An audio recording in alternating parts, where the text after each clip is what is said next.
वरना तेरी धर्म की बहन का खोपड़ा उड़ा दूंगा। खोल हथकड़ी। नहीं भैया, चुप। नहीं खोलना भैया। बहन पूर्णिमा, तेरी जिंदगी से कीमती और मेरे लिए कुछ नहीं है। हथकड़ी खोलने से तेरी जान बच जाती है। नहीं भैया। चुप। आज तो तुम बच जा रहे हो, लेकिन एक न एक दिन कानून के शिकंजे से बच नहीं सकते। कानून कानून जिस कानून को तेरे पिता बहादुर सिंह ने हमेशा अपनी मुट्ठी में रखा है, और बेटा पुलिस वालों की इज्जत का नाम और बेइज्जत का नाम मेरा धर्म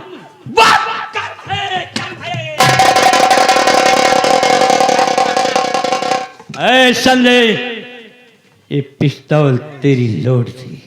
मैंने तेरी ताकत को खत्म करना चाहता हूं।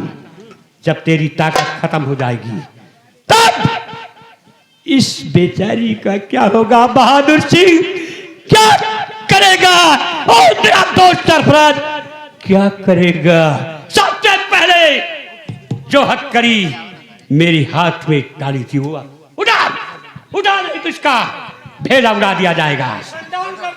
हथकड़ी यहां से कहां को गई? हराम जादे डाल इसी जगह डाल।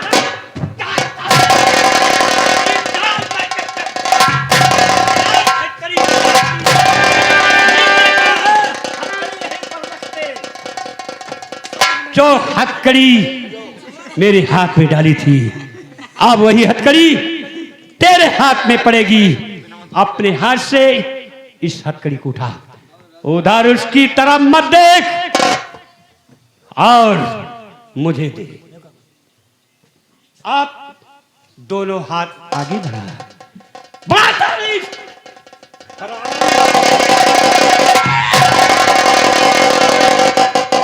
हरामजादे, तुमने मेरे हाथ में बहुत टाइट हथकड़ी डाली थी।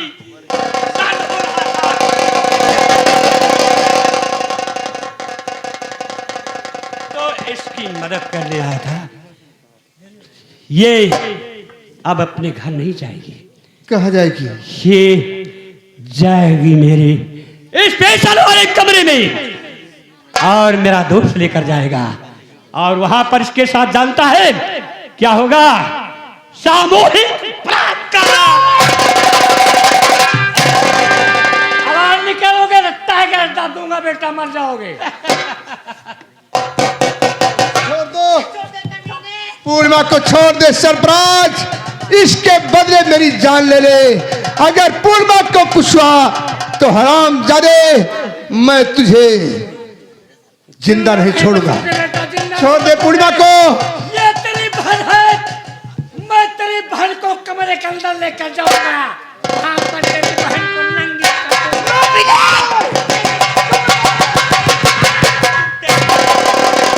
बहुत बड़ी ताकत है मेरे खून में, तो उसके पीछे जा रहा, उसकी मदद करने आया था। अब उसकी मदद तू नहीं कर सकता, जानता है।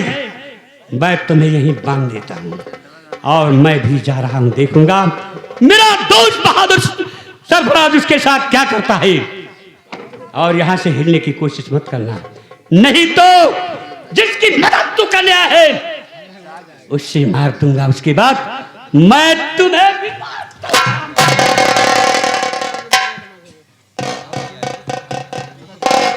तुम्हें पिता कहते हुए मुझे शर्म आ रही है। अगर आज ऐसी हरकत कोई माला के साथ करता तो आपको कैसे लगता? क्या? हाँ, हरामजादे, पिता कहते हुए शर्म लग रही है, लेकिन तू जैसे बेटा ये पिता को मिल जाए तो जानता है पिता की जिंदगी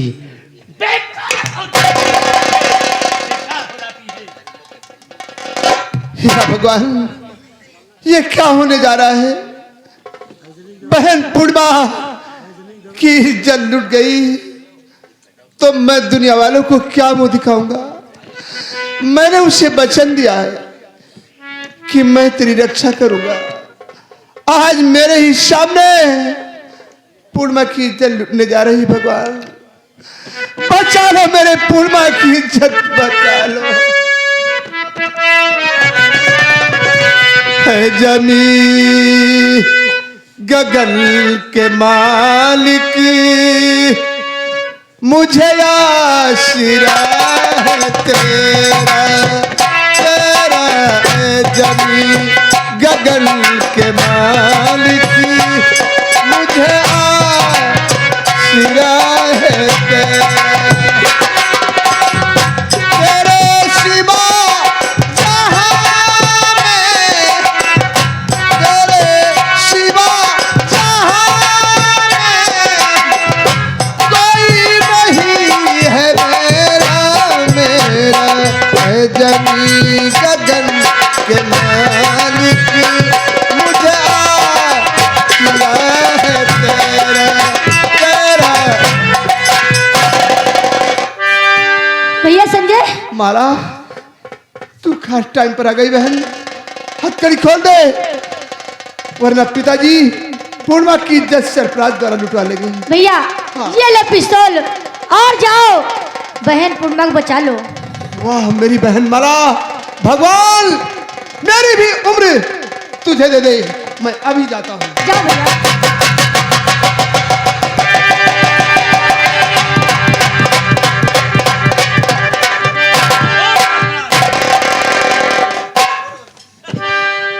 मुझे छोड़ दो। आज तुम्हें यहीं पर बिल्कुल नंगी कर दूंगा। नहीं,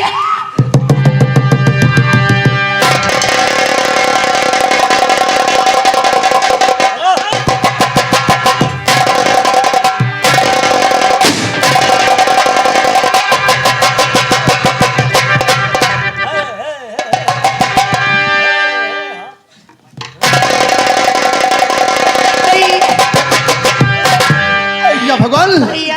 मेरी गोली धोखे से तेरे ही बाजू में लग गई। हाँ भैया।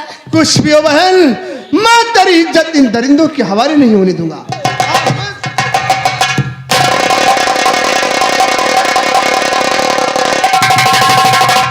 गजब हुआ, संजय ने गोली चला दिया, पूर्णिमा के दाहिने बाजू में लगी।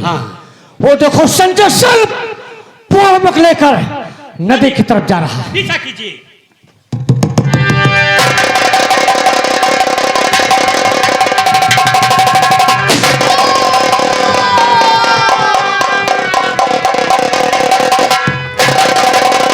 बिल्कुल नजदीक पहुंच चुका है। आओ हमें सब पुष्ट के ऊपर से गोली मार। ठीक है।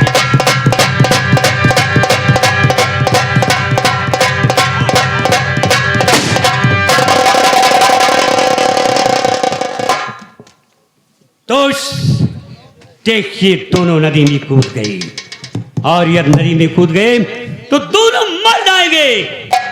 आओ यहीं से वापस चलते हैं, अपना कार्य पूरा हो गया। हाँ हवेली चलते।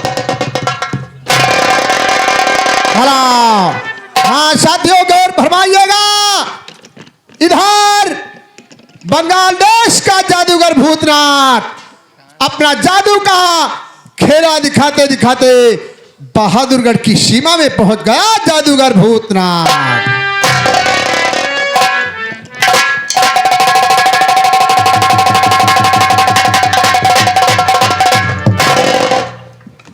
मैं जादू दिखाते दिखाते बहादुरगढ़ की सीमा में पहुंच चुका हूं। सामने एक बड़ा सा पेड़ दिखाई पड़ रहा है। चलता हूं वहीं थोड़ा आराम कर लूं, उसके बाद हम बस्ती की तरफ चलते हैं।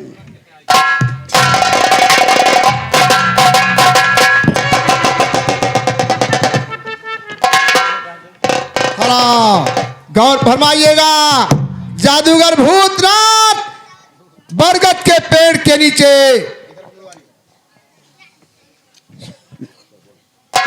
नीचे आराम करने लगा। आराम करते करते उसे नींद आ गई और गहरी नींद में सो गया। सोते में जादूगर ने एक सपना देखा। सपना देखते देखते अचानक उसकी आंखें खुल गई, उठकर बैठ गया और सोचने लगा।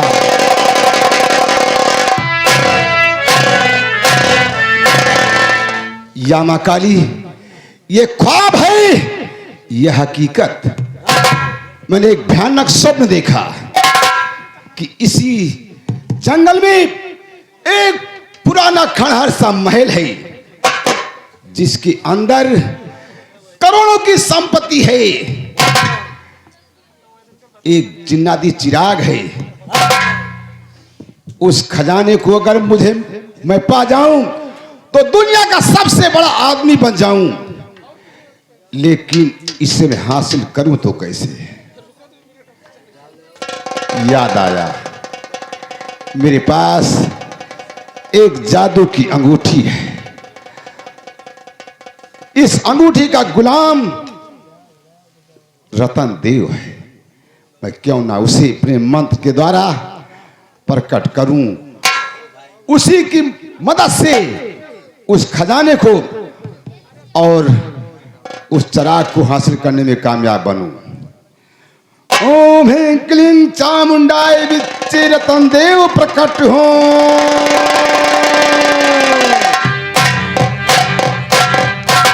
कहो मेरे मालिक, मुझे किस लिए बुलाया गया? रतन देव, कहो मेरे मालिक, तुझे खास काम से मैंने याद किया है। आखिर बात क्या है?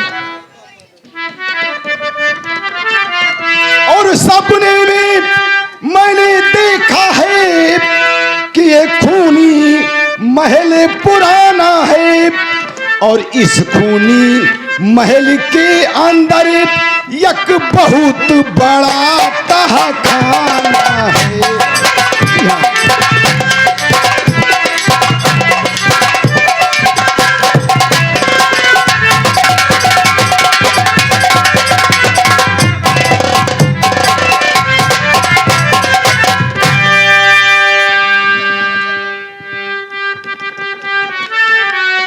मेरे मालिक, हाँ, तो जिंद है करथा रखवाली, वहां पर वो चिराग नहीं तुम पाओगे। मेरे मालिक अगर गए वहां तो जिंदा ना वापस आओगे।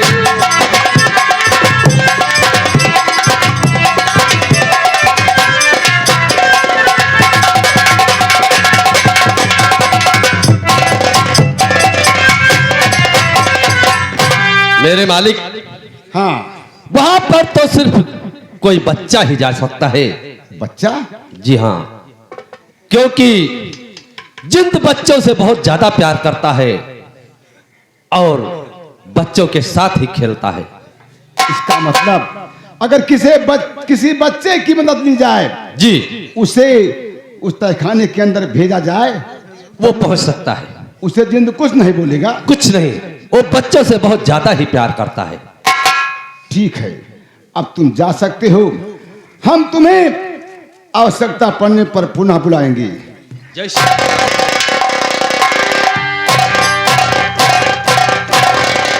अब मैं चलता हूं बस्ती की तरफ। किसी बच्चे की तलाश करूंगा और उसी बच्चे के जरिए मैं उस तहखाने के अंदर माल खजाना तथा उस जिन्नाती चिराग को हासिल करने का प्रयास करूंगा।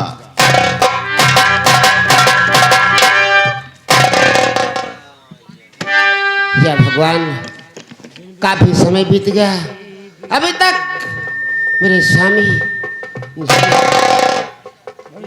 सरकार, तुम्हारे भैया तुम्हारे ससुराल गए, अभी तक नहीं। हाँ भाभी, ऐसा आभास होता है जैसे बड़े भैया मुझे पुकार रहे हों। दिन बीता भाभी मेरी और बीती गए हैं रे,